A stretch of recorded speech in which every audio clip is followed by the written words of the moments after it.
Welcome back to TME, guys. In this video, we've got a big job ahead of us. Our job is to secure some reels. I believe they're fiber optic reels to the trailer, good enough to get them through the mountains in between Asheville, North Carolina and Knoxville, Tennessee. It's going to involve some chains and quite a bit of straps. And this is the place where we're picking it up. And I'm assuming that I'm not actually going to be hauling the actual wires, but I'm going to be hauling conduit that the wires go in just before they're buried in the ground. So let's see how this goes.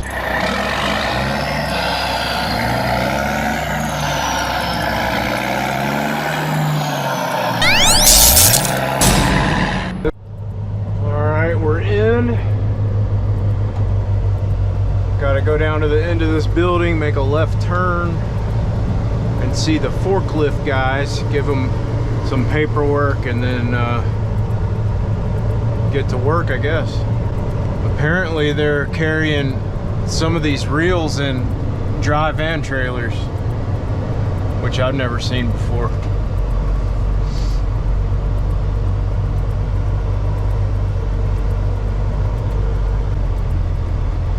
These are a bit different than the ones I hauled before.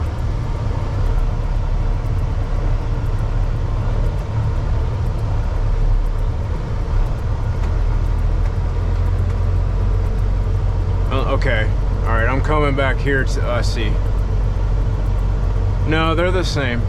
I'm looking at this stuff like I'm gonna pick it up, but I think I'm gonna get these back here, which is the conduit, like I said before. Yeah, see, that's what I'm picking up.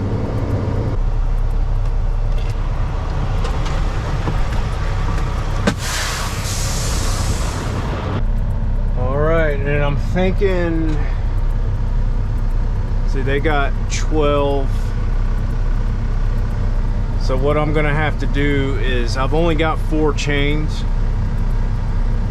So I'll show you guys how I'm gonna run my chains. I'm gonna put 2 chains on the front, 2 chains on the back, and then 2 straps on each of the 4 that are in the middle.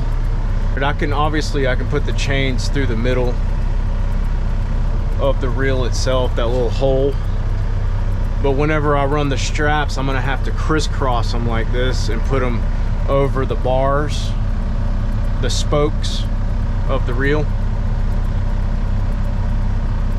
It's kind of a time-consuming process, but it's not that bad. I am hoping that they'll have some kind of tube or pipe or something that'll help me run those chains through the middle, because I don't have anything like that. That's one thing I don't have. It's not heavy, it's just empty tubing. So like I said, 19,000 net. Behind that other driver. Okay. Help get the chains through. All right. Thank you. Let's get busy, guys.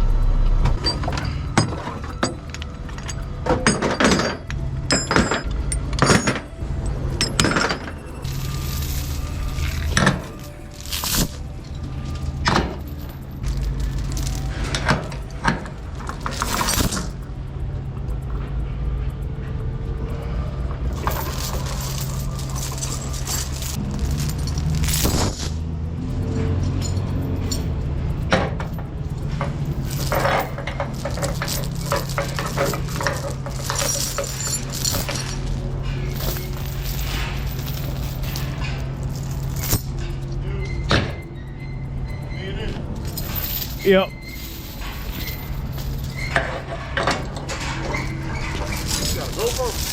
Yep.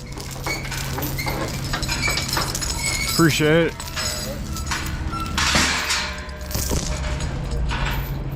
Alright, man. Hold on the road, man. Try to.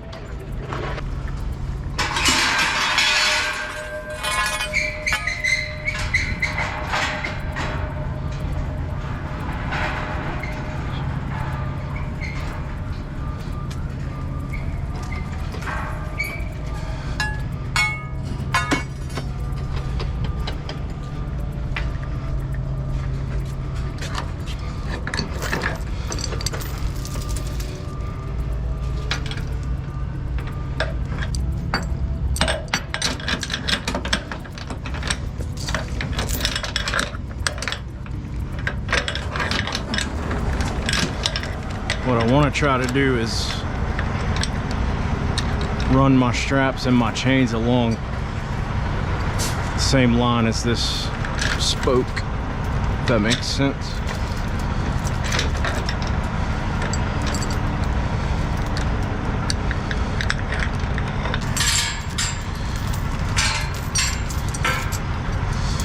These chains aren't very long, and that's kind of a problem.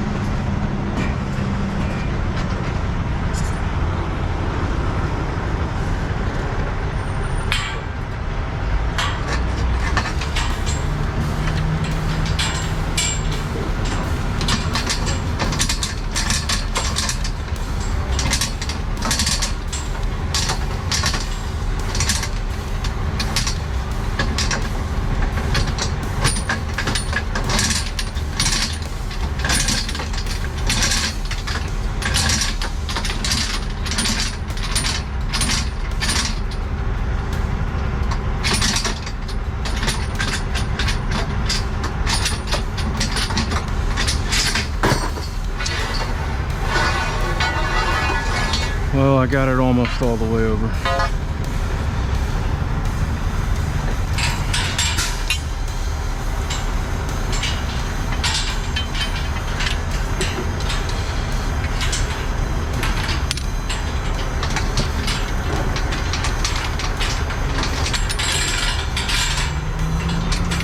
So what I normally do is I've got one chain that's thicker than all the other ones. It might be a 5/8. I don't know how to measure chain, but I'll put that one in the front going that way for obvious reasons. It's my strongest chain.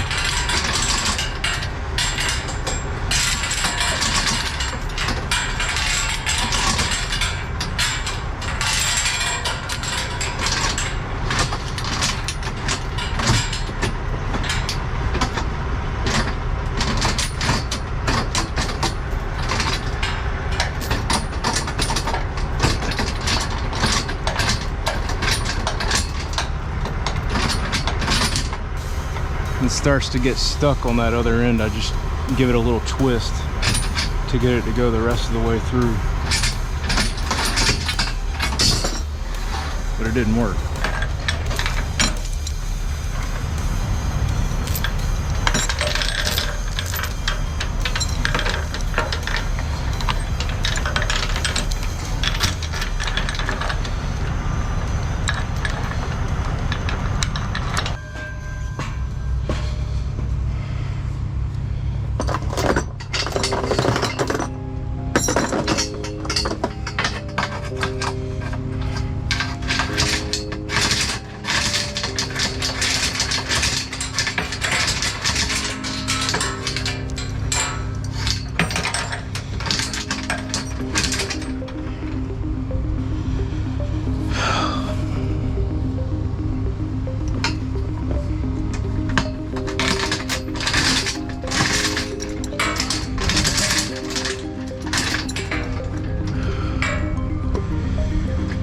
Okay.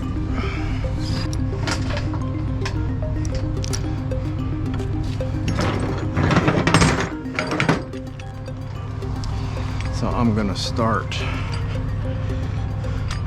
on this back side first. That way I'll be pulling it toward the rest of the load.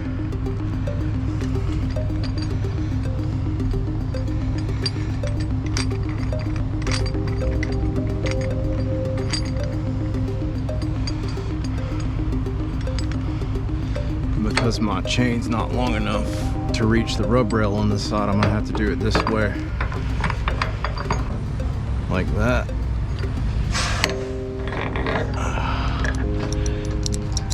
Pull it as tight as I can get it.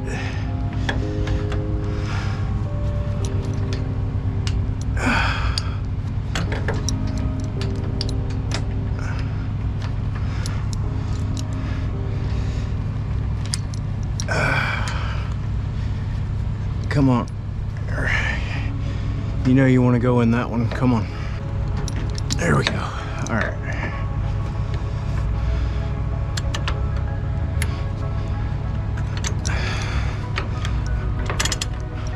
I'm just gonna make it snug.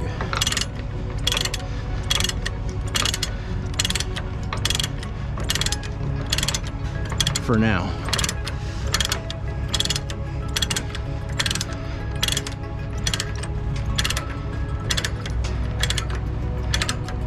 Try to get some of that slack out of it.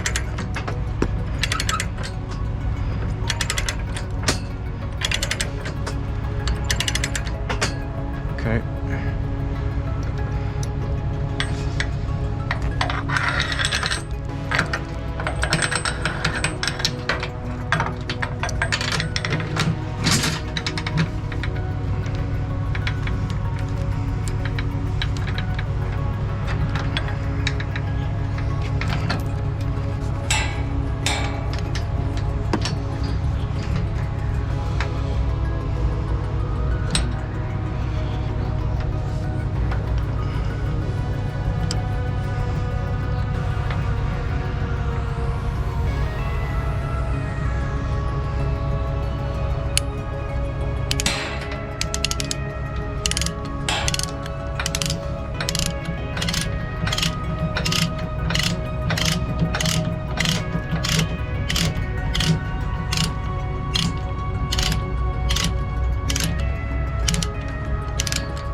There we go.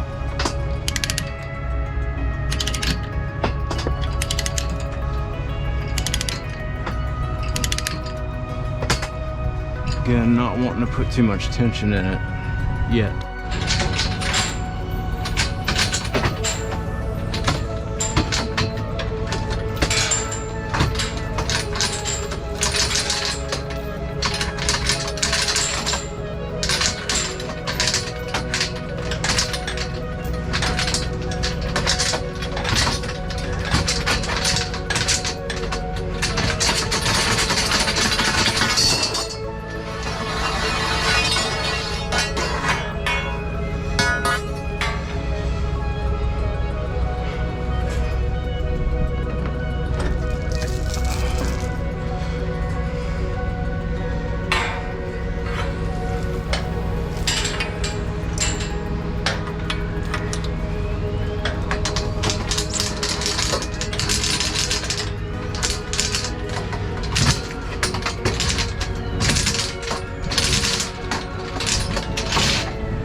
Close enough.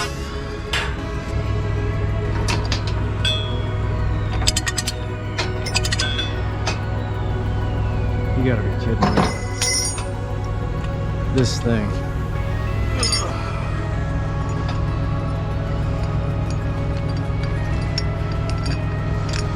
So when you back them out, don't back them out too much, or they won't stay in there.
There goes my glove. Yep.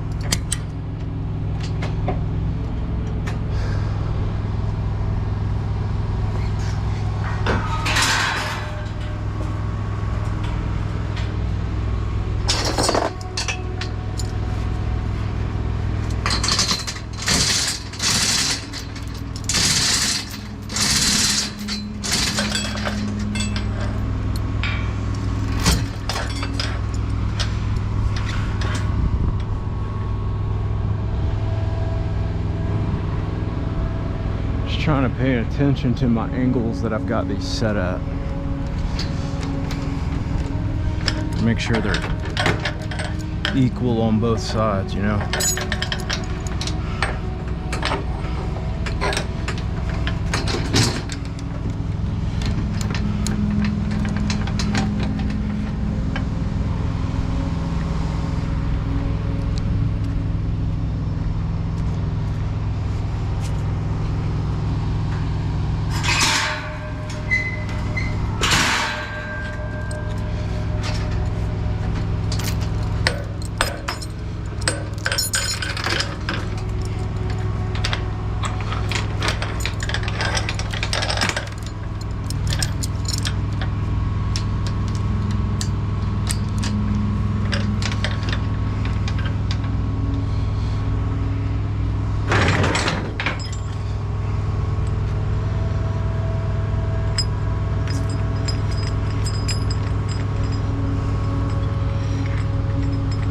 After I run this last chain,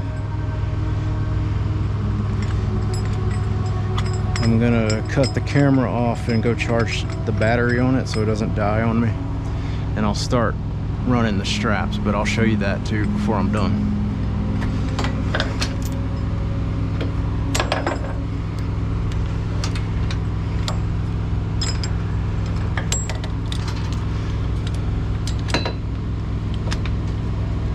This camera will also overheat because it's so hot.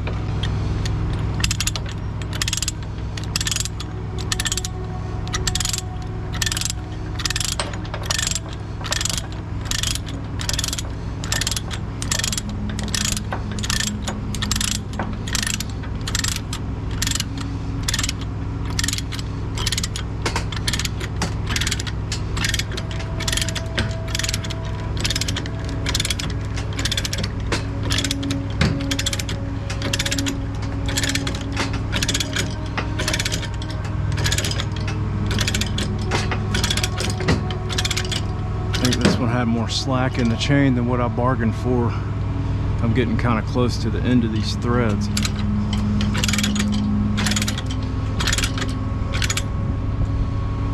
But we'll go with that for now. Okay, I don't have a whole lot of time for this battery dies on me, so I'm just gonna show you real quick what I'm doing.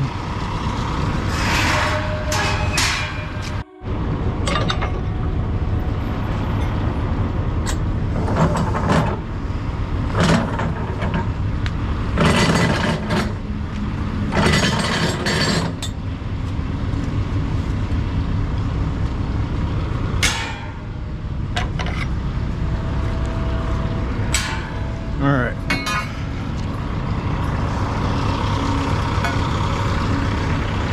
Basically just crisscrossing them over each other.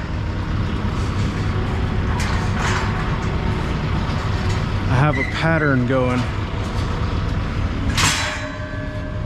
I'll always do the one in the back first, and I put it on the front. Like this. Putting it on the front side.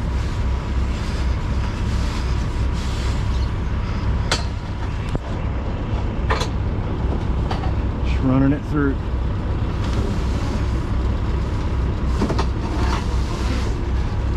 Like that.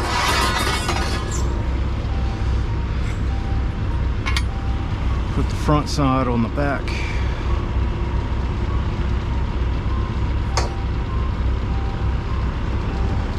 I really should have ran it through here instead. So I'll do that.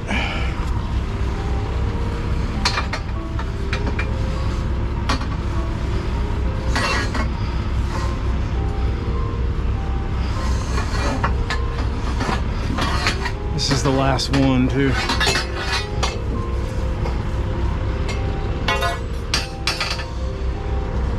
So I'm going to take this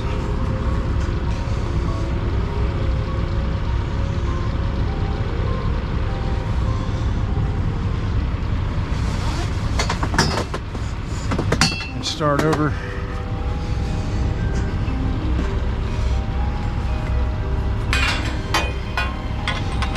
and run it up here instead. If I can get it to stay on there.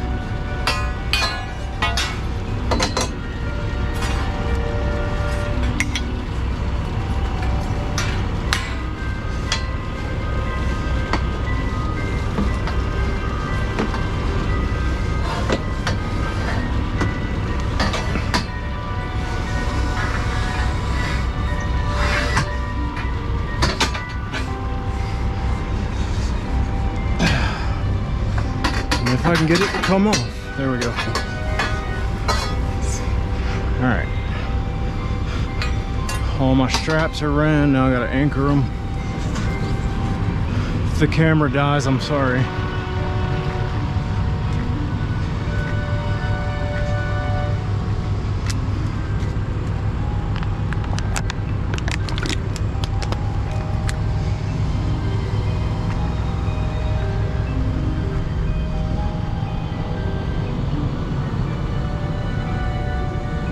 Backside first.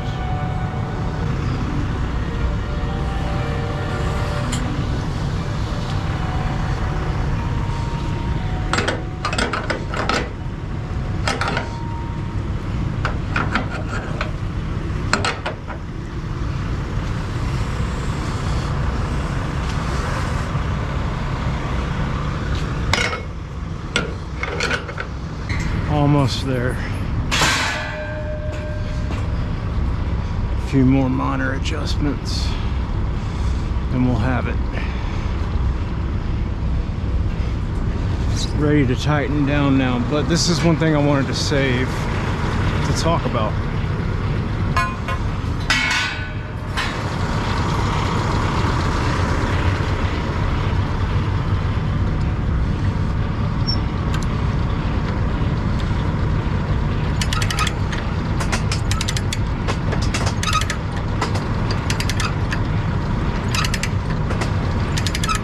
Obviously, with everything being round, you got to do this a special way. It's good that we have these chocks on all these, but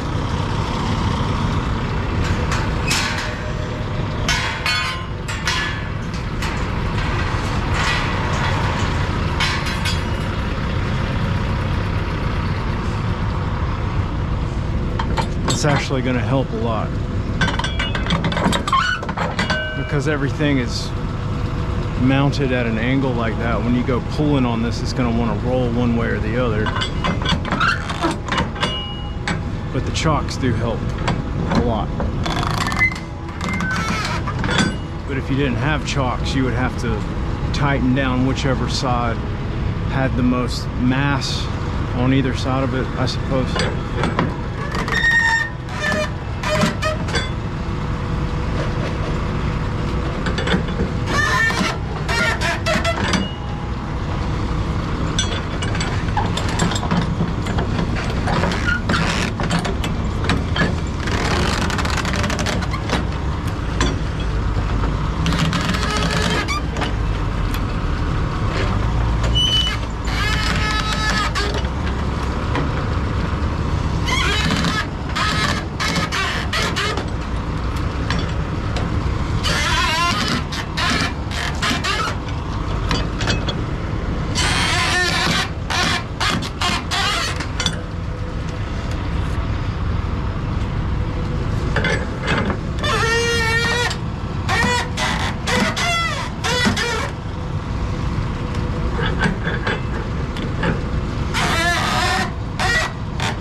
Now normally when I've seen drivers strap these things, instead of chaining them, they'll just throw some straps straight over, 2 on each reel. But I tried the crisscross method in Panama City, and I really like the results I got, so.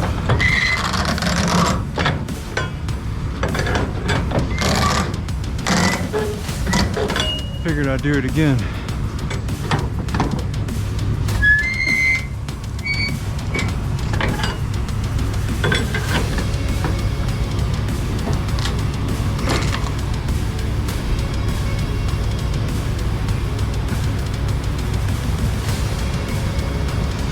Well, I didn't like that sound.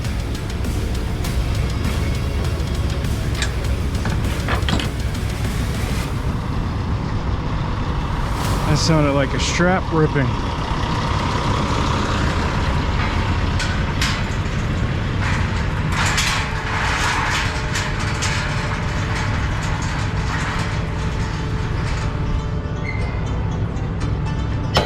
Damn, the edge protector came out.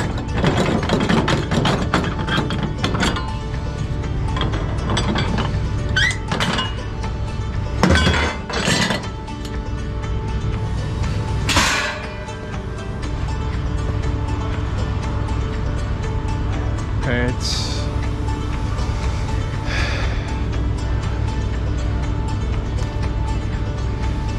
that, my friends, is a ripped strap.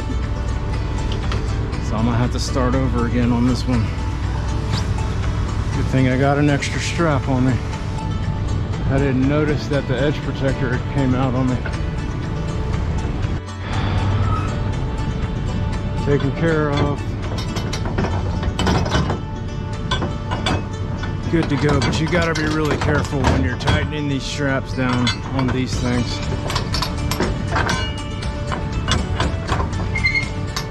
It's real easy to break a strap.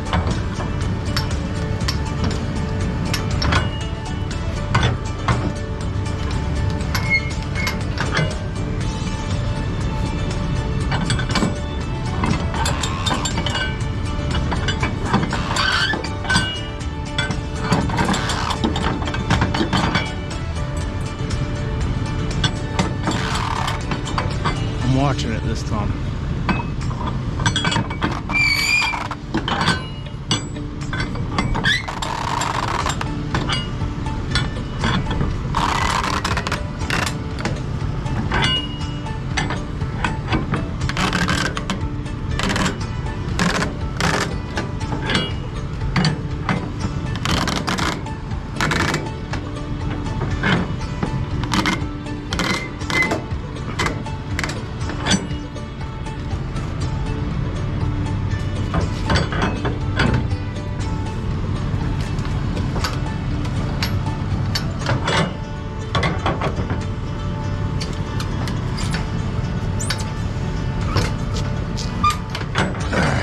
Tight as it's gonna get for now.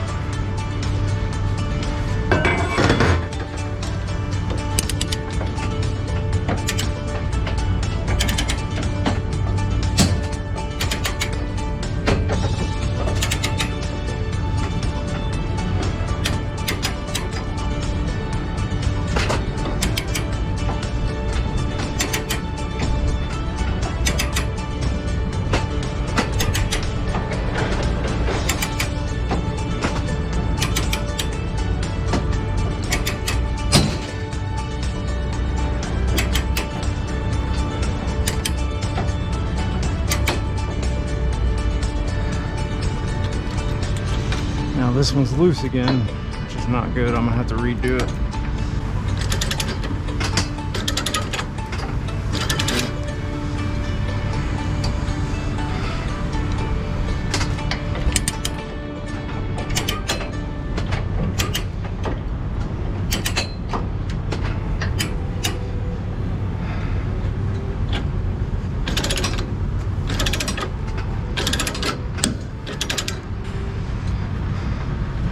Feels pretty good.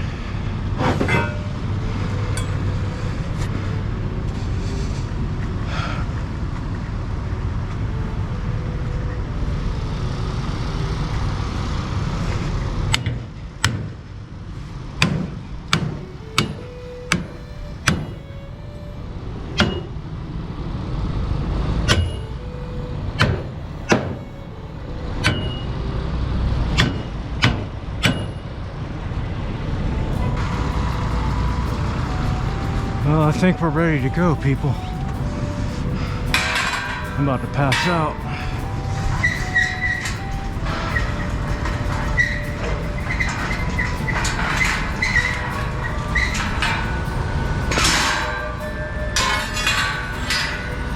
It's like I got a neighbor at the last second. Oh, there's Michael Myers. Hello, Michael Myers. I love getting neighbors at the last second. That means nobody was waiting on me to finish.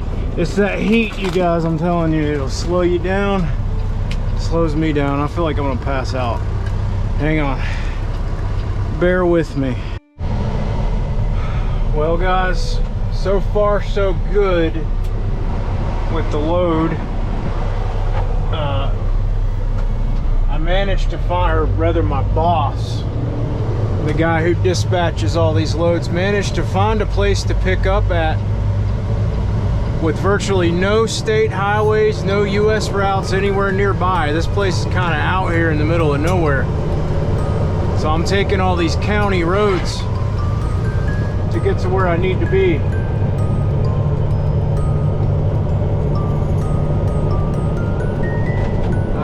I talked to the woman in the shipping office. I was like, I noticed you guys don't have any state highways around here. Is there any particular truck route that you use to get out? And she said, she just kind of shrugged her shoulders and said, no, it don't really matter. She asked me where I was trying to go. I was like, I'm just trying to get up there to I-40. So she told me to go this way, so that's what I'm gonna do. I'm gonna drive through this little town. I don't know if it's the town of Catawba, which is the same city, you know, the postal address where I picked this load up at. I don't really know. But it's out here.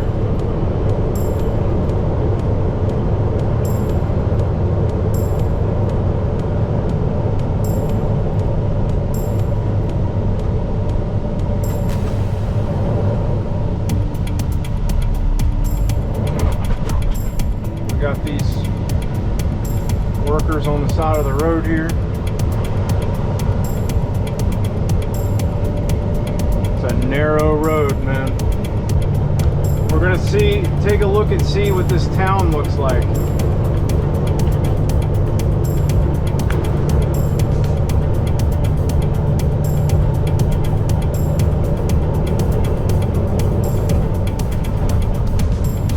I checked the paperwork and it says that the load is 19,000 pounds, so, and it's driving like it is.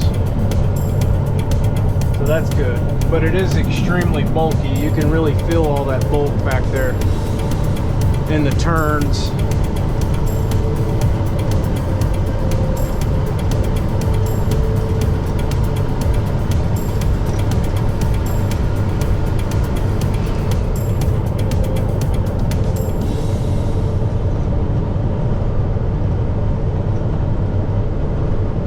But everything feels pretty solid for the most part. I'm gonna stop again after some time, after I get on I-40. I'm gonna look for a pilot where I can take me a shower. I really need to. Sweating up a storm today. And for the time being, when I know I have to go to Knoxville and it's getting kind of later in the evening, for the time being, I don't really worry as much anymore about finding a parking spot, because there's a Flying J. I think there might actually be two of them in Knoxville, but it's the one that's closest to the 40 and 75 interchange, like headed down there toward Chattanooga. And that particular pilot has a massive parking lot, and they're under renovation right now, so I have to make this right. Yeah, Catawba city limit. So we're gonna go through the town. That Flying J is under renovation, so their showers are down. They don't have any, and because of that, there's plenty of parking there. at all hours. So that means I will, you know, 95% for sure have a parking spot. But that also means that I'm gonna have to stop somewhere on the way to take a shower. Which is fine, I can do that. I got enough time. But we're gonna drive through Catalba real quick, and then we should be not too far away from I-40. No trucks on that road. I saw a sign back there that said no engine braking, so I know I'm good on this road.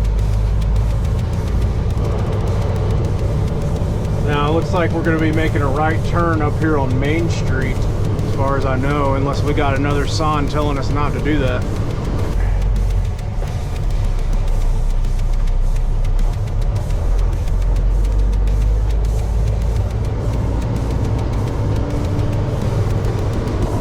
Good to go.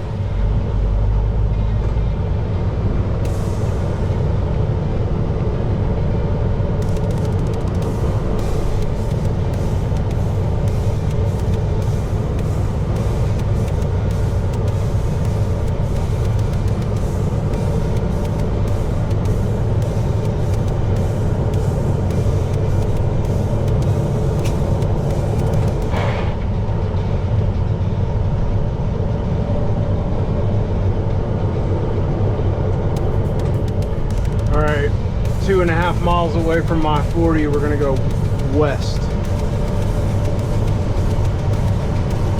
And there's a way station over here somewhere. I don't know if we're gonna be past it or not, but there's a, you know, the interchange between I-40 and I-77 north of Charlotte. There's a way station, Statesboro, North Carolina.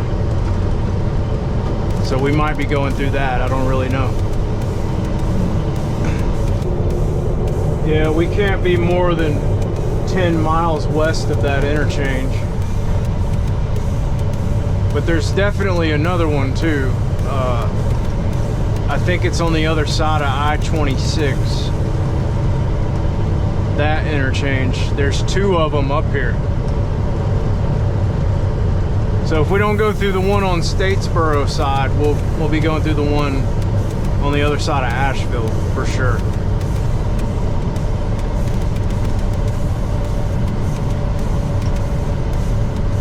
As soon as I come across a pilot, I'll stop and take a shower and check the straps and the chains. Hell, I might stop before then to check it.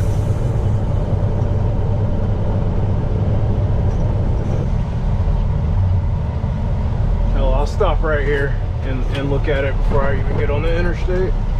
That'd probably be the best idea, best thing to do. I just want to make sure they're still tight after all that moving around.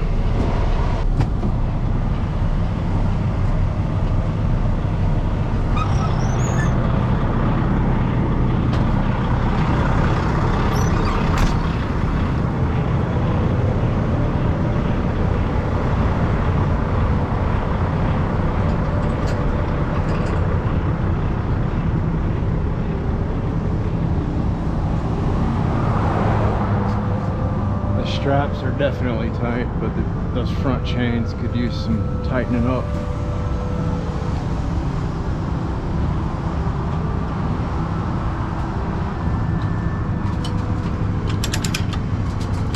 Bad thing about this is when you tighten up one side, the other side comes loose a little bit, and then you just find that you're going back and forth with them. That one feels nice.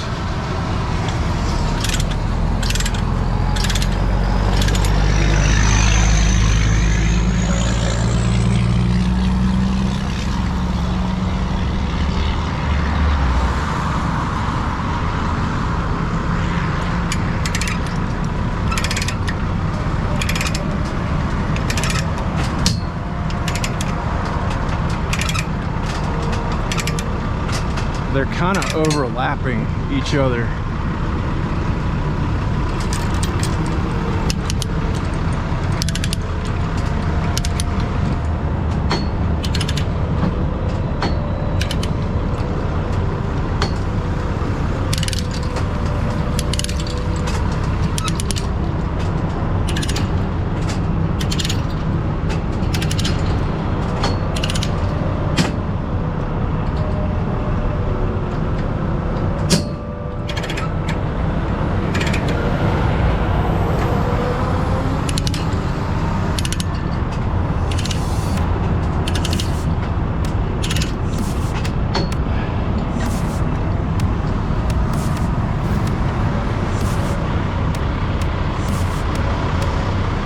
I think that's okay.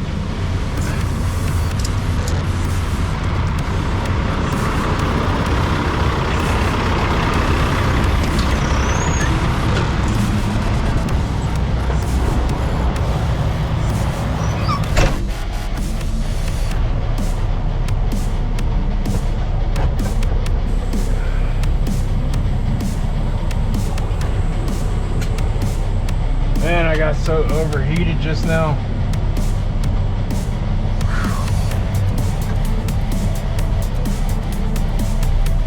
Be so glad when summer's over.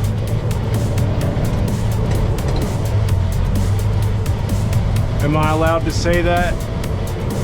Or is it too early to start saying that? We got a long way to go, don't we? It is July 23rd today.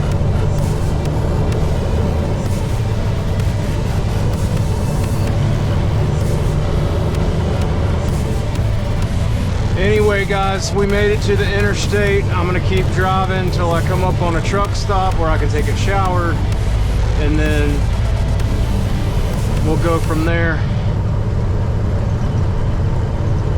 Thanks for watching. See you in a bit. And just like that, so fresh and so clean. Got that shower, got back on the road, got much closer to Tennessee. We're on that spot, that infamous spot of I-40, that last 20 miles before you hit the state line between North Carolina and Tennessee, and the sign is about to come up: no trucks 3 axles or more in the left lane next 20 miles. Watch for slides in Roxon Road next 20 miles. Reduce speed. Truckers Winding Road next 20 miles, 50 mile per hour max safe speed. You know, that area of I-40. And if you guys have watched my channel for, you know, a while, you saw me make my transition last year into flatbedding, then you may have seen that video that I had to remove called Top Heavy Trouble, where I picked up some precast concrete in South Carolina and I had to bring it over here to Knoxville. And well, instead of trying to describe it to you, the load looked like this, and that's why I called the video Top Heavy Trouble. And you know, I had to drive on this road, this stretch of I-40 with this load. And of course, as you can imagine, I had some top heavy trouble. I recall taking one of these curves. I was going under 50 miles an hour. I looked in the, you know, the driver mirror over there, and I saw my tag axle up off of the ground. That's the front axle on the trailer. It was about 6 inches up off the ground, which told me, hey, might want to slow down, you're about to flip over. So of course I did, but by the time I did slow down, it was too late because my load had already shifted on me. It was probably one of my most successful YouTube videos that I've ever published. I mean, it blew up. It didn't even take it that long. It took it a few hours. Within a few hours, it was in the thousands on the view count, which isn't a big deal for big YouTubers, but I'm not a big YouTuber, let's face it.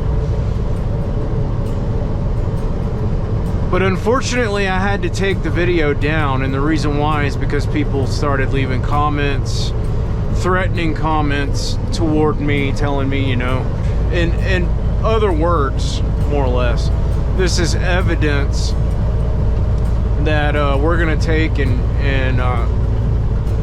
use against you to prove that you're an unsafe driver. So I had to take it down. And that's the thing about, you know, putting content out there onto the interwebs. the moment you come out of the woodworks with something real, you start getting threats because it's just too much for some people to handle. Now, obviously, my truck didn't flip over, and obviously I made a successful delivery. So it wasn't an issue, although it could have been if it weren't for the skill that I have taking over and the know-how, you know, the necessary knowledge and experience that I've acquired throughout the past 8 years of my career taking over, then it wouldn't have been okay. But obviously, you know, once I realized the jeopardy that I was in, I slowed down and was able to get through it. But there was a part 2 to that video that I never actually showed you guys, because believe it or not, there were actually also some other people trying to tell me that I was being a crybaby and that I was being dramatic and just trying to make a big deal out of nothing. And I wasn't really able to come back on those comments because I had to take part 1 down, and like I said, I never could put part 2 up. But I know I told you guys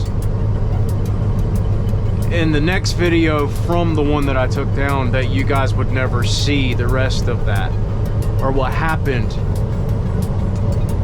when I delivered that load. But if you want to see it, here it is. I got it to the construction site in Knoxville, and got up on the property. I had to do some maneuvering to get in the right spot where they could unload me, so I had to back up some. By that point, the load had shifted on me. It was off-centered, it was off-balanced. And when I attempted to back up, this is what happened. Check it out.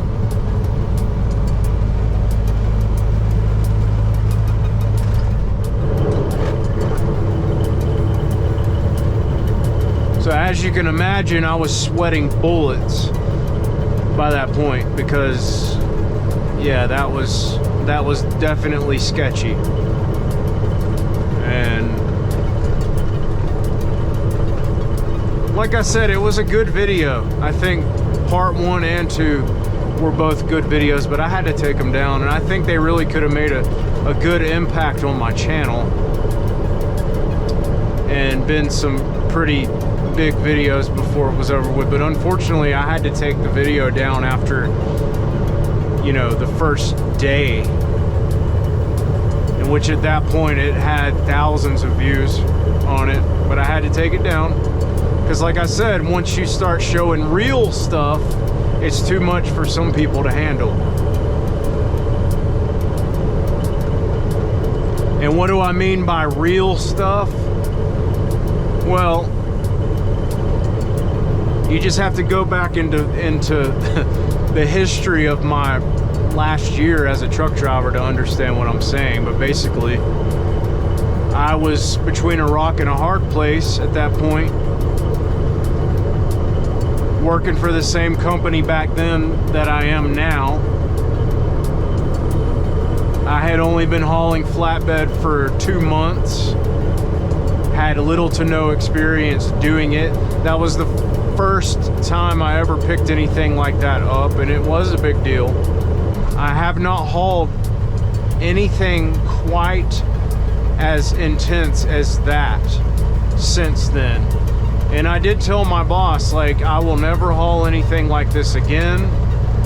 I did it to keep from refusing a dispatch, and the trailer was already loaded, so I figured that I might as well go ahead and get it done with. But I'm telling you right now, I'm never hauling anything this top heavy again.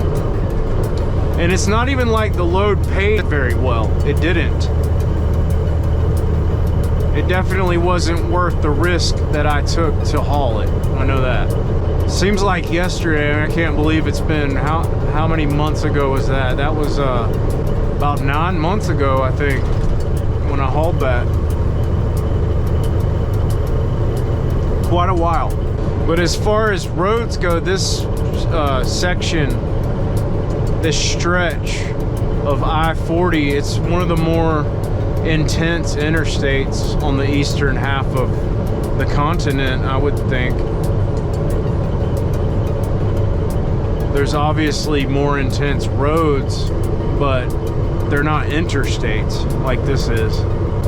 When you start to look at the terrain and the way the road winds around and through these mountains, you start to understand why they've got that sign that says maximum safe speed 50 miles an hour. It also says trucks aren't allowed in the left lane, but as you can see, there are plenty of trucks in the left lane. It almost makes you wonder if they don't just make rules and laws just so people will break them. I don't know. But I don't do that. I stay in the right lane. Figure it's not worth taking the risk of getting a ticket, so. And why would you want to rush through here? It's beautiful. It's very nice. Going back to the whole between a rock and a hard place thing, but yeah, like that was a real situation. That's when things really got serious, because here I am, a new flatbed driver with next to no experience. Don't really know a whole lot about what I'm doing. All I'm doing is trying to copy what I see all the other drivers who do have flatbed experience, you know, copying what they're doing and not really knowing for sure how things are going to go, but just taking advice and asking questions. And they loaded my trailer, they loaded it like that. And they expected me to haul it through the mountains like that. And what was I supposed to do? Tell them no? I mean, if I could turn the tables and go back in time, I would tell them no and say, you know what? I don't think I'm gonna make it through those mountains with the way you loaded this trailer, and I don't appreciate the way you loaded this trailer, therefore I'm not gonna haul it unless you want me to go the long way around and you're willing to pay me extra to do that. And I don't even know what the long way around would be. Maybe well, hell, I don't even know. The long way around would be a really, really long way. That's pretty much all I know. So I got my next load, and well, it turns out I'm going to be using chains again. I'm not sure what it is yet, but it says chains. So apparently my boss, he's really warming up to the idea of me getting more comfortable with using chains. Apparently I'm going to be using them quite a bit. This will be the third load in a row using chains. And I've used them quite a bit in the past couple of months, you know, since I stopped doing those Scott's loads. Been using chains quite a bit. And they're really not that bad. You just got to pay attention when you're setting them. You have to make sure they're not all twisted up, or they'll loosen up on you after you tighten the stuff down. And you just have to make sure that when you do spread them out and get them all hooked on and wrapped around everything, that you leave as much, I don't even know what I'm trying to say. You got to get all the slack out of the chain as much as you possibly can. And then when you take the hooks on the binders and stretch them out over the chain, you have to try to get as much slack in between the two binder hooks as you possibly can, with the threads all the way out on the binder. Otherwise, the chain's not going to get that tight. And there's two different kinds of binders. There's those ratchet binders I use, And then there's also those, I think they're called snap binders. And those are kind of another level of a beast, because instead of ratcheting, they just snap down. I've actually got one back there under my bed, and I mean, maybe one day I'll use it and I'll show it to you how it works. But you got to be really careful with those, especially when you're loosening them. You have to use your cheater bar to clamp them down, but then when you unclamp them, don't use your cheater bar. You actually, I mean, you do use your cheater bar, but you don't like use the bar for leverage to get it to unsnap, you know? You actually just hit it. You bang on it with the cheater bar and then it comes undone. But if you try to loosen it with the cheater bar as leverage, it'll snap back on you. And I started to do that one day, and I had another driver yell at me like, "Don't do that, what the hell are you doing? Stop!" And I'm like, "What?" He's like, "That's gonna knock your freaking teeth down your throat." Because it will, it's got so much tension on it that when you pull back on it, it's gonna cause that bar to come right back on you in your face, because there's so much tension on it. It's kind of dangerous. And so since then, I've remembered, you know, don't do that. It's not good. Hope I'm making sense, but it's happened. Apparently, it's happened to quite a bit of people using those things because they don't know any better, like me. Well, I kind of had a change of, I don't want to say heart, but I kind of had a change in my mind about where I wanted to stay. Turns out